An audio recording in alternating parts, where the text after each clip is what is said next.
Qəbizlik günlərlə uzatmaq uşağı əməliyyatlıq vəziyyətə sala bilərmi? Ümumiyyətlə qəbizliklərin böyük bir qisminin %100 səbəbi bəlli deyil. Təbii genetik faktor var. Bağırsağın hərəkəti, yəni peristaltikası dediyimiz bəzi uşaqlarda, bəzi insanlarda bağırsaq hərəkətləri normadan daha az olur.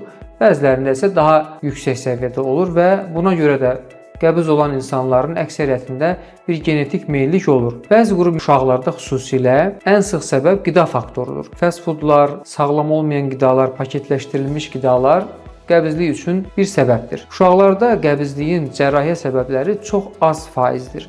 Yəni daha çox bizim Hirschsprung dediyimiz bir xəstəlik var ki, bu xəstələr zaten doğulduğu gündən etibarən şikayətlərini bəlli etməyə başlayırlar ki, bu xəstələrin adətən təcrübəli bir həkim tərəfindən gözdən qaçması mümkün deyil. Ona görə tövsiyəmiz odur ki, qəbizlik olduğu zaman birinci növbədə düzgün bir mütəxəssis tərəfindən uşaq müayinə və müalicə olunmalıdır.